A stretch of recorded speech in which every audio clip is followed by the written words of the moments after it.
Welcome back, brothers and sisters. I am Braden. This is Langley Outdoors Academy, the place where we not only talk about what's going on in the gun world, but also how we're going to fix it together.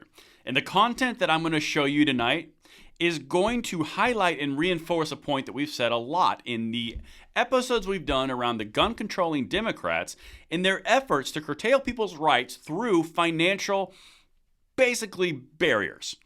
Because something coming out of Colorado, again, reinforces this point, and I want to land this plane and highlight it, so let me know if I do. Of course, everything will be linked into the description box below. Make sure you hit that like button, subscribe to the channel, and turn the notification bell on if you are here to pass the blessings of that we've received on to the next generation. All right, beautiful people. We're going to go to Colorado for a second because they've got a new idea, a new novel, great idea to raise taxes on any purchase of ammunition or firearms in Colorado and put it into a ballot measure. Now, this is not new from a standpoint of California, but there's not a lot of other examples. But when we go into this, I want to highlight a point that I've hit a lot. The gun-controlling Democrats are the exact same Democrats who say that the rich need to pay their fair share because the people at the bottom of the economic ladder don't have the same advantages. So their response to that is clearly make it harder for them to have their gun rights by adding a 10 to 11% tax onto it because, after all that money needs to go to criminal response for the state.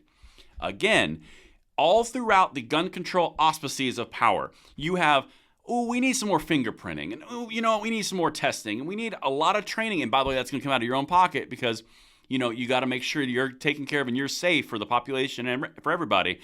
The Democrats do that. What does that do? That prevents everyday people who have the issues and the exposure to crime more so than the people who can afford it. It puts a bigger barrier to entry for them to have their rights, which are already theirs. That's what we're doing. That's why I make this shirt that I'm wearing. Restraining the rights of the legal enhances the power of the criminal. Because when you put all the penalties and fees on owning firearms, which are your Second Amendment rights for anyone out there, black, white, purple, brown, green, I don't care, you're enhancing the power of the criminal who does not abide by that. The shirt's in the description. Let's get it. Oh, this gets my goat. Gun purchases would be taxed an extra 11% under a proposal at the state house in Colorado. 11%. Well, again, that's another $40, $50, $100 depending on which gun you're buying.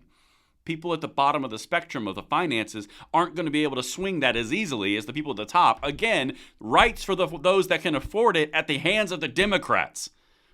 Guys, I don't know how I can make this more simple. Anyway, let's continue. Colorado Democrats hope to create one of the nation's first taxes specifically aimed at firearms and ammunition, but the sponsor says she's interested in raising funds, not discouraging gun ownership. You can have your gun rights, you just got to pay more for them. It's easy. No one's infringing anything. Wait, they're going to say that. A new proposal at the state legislature could ultimately increase the cost of firearms, ammunition, and gun parts by 11%. If it passes the legislature, the measure would go before voters this November. Only California has passed a similar tax in recent history. Well, that makes sense because Colorado's California light right now. If I could do anything to make this more clear for anybody on the fence, understand that these are rights for every single citizen of this nation. The Democrats are saying, well, it doesn't infringe your right to pay more for them. After all, it's for safety. Then all the money that you're going to pay, which is prohibiting people from buying guns because they can't afford it easily anymore, now that's going to go to paying for criminal responses to criminal activity in the state. So you're paying for the state to clean up criminal behavior instead of just having them arrest people. You're already paying for them to house criminals. So now when they don't house them, now you have to pay more at your gun purchases, at your rights, in order to clean up the messes which they could have prevented if they were in jail. Guys, let's keep going. Quote, it's not removing anything. It's not impacting anyone's Second Amendment rights whatsoever, Duran said in an interview. This is really looking at keeping those services available that families, parents, and kids need. Various Democrats have introduced a wide range of gun-related proposals this year, including restrictions on carrying firearms in many places and a ban on so-called assault weapons.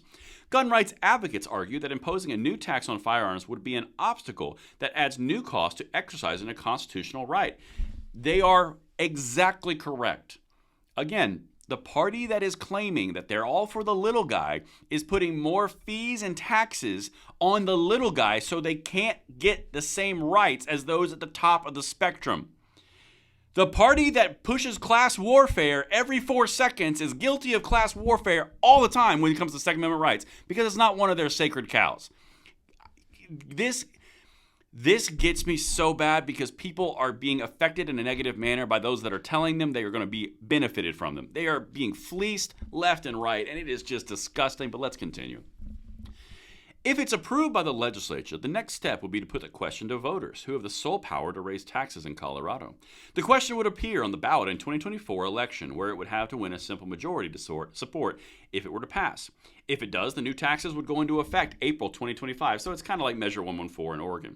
Simple majority. Again, think about this.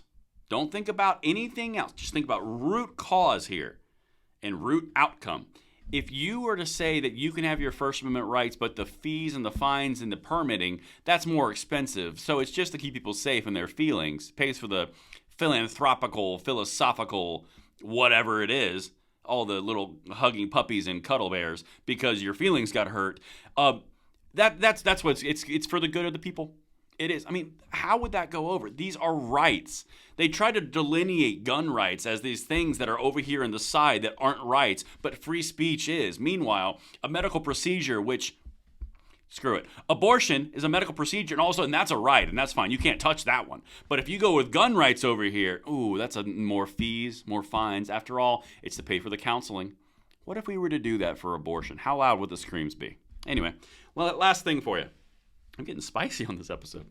Quote, "We've been assured that it's not conflicting with anything anything constitutional," Duran said. "It's an excise tax, and it goes to the vote of the people." Duran, who owns a variety of pistols and long guns, said the tax isn't meant to discourage gun purchases. Oh, sweet baby. 7 pounds, 6 ounce, God in heaven. Jesus. Woo! It wouldn't curtail anyone's gun rights. So you still have the right to buy the gun. You just can't afford it anymore. Oh, that's a different statement because your rights are still there. Now, granted, you can't afford it anymore because they made the taxes too exorbitant to prohibit you from having your gun rights, which, is a thing. But no, it hasn't imposed upon your constitutional rights whatsoever. Guys, please let me know if I landed this plane. Everything will be linked, and I will see you on the next one. I'm Braden. See you later.